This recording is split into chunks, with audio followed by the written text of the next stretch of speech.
Assalamualaikum warahmatullahi wabarakatuh. Perkenalkan, nama saya Sofi Triandini. Di sini saya akan menjelaskan tentang pemerintah kolonial Belanda. Pemerintahan kolonial Belanda di Indonesia adalah sistem pemerintahan yang diterapkan oleh Belanda di wilayah Hindia Belanda, sekarang Indonesia, dari abad ke-17 hingga awal abad ke-20. Sistem ini melibatkan penguasaan politik, ekonomi, dan sosial oleh Belanda melalui berbagai kebijakan dan struktur administratif.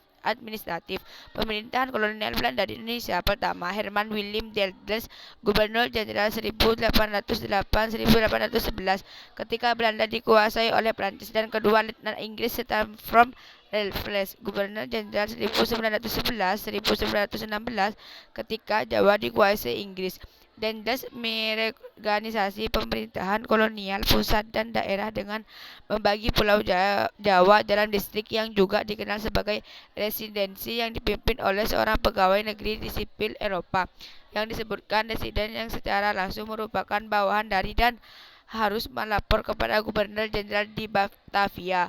Para residen ini bertanggung jawab atas berbagai hal di residensi mereka, termasuk masalah hukum dan organisasi pertanian.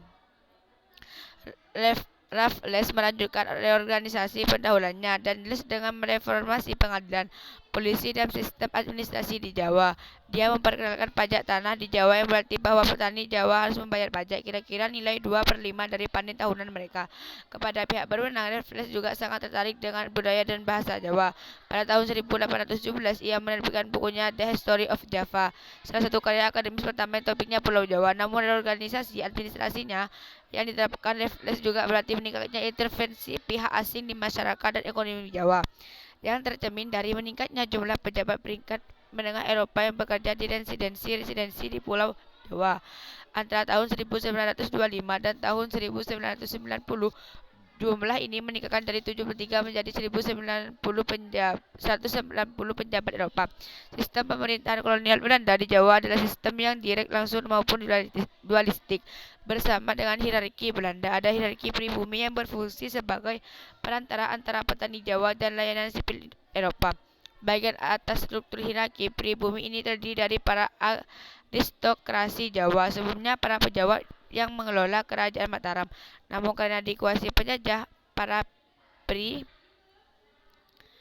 dampak yaitu pertama budaya, yang kedua ekonomi, yang ketiga sosial, yang keempat politik.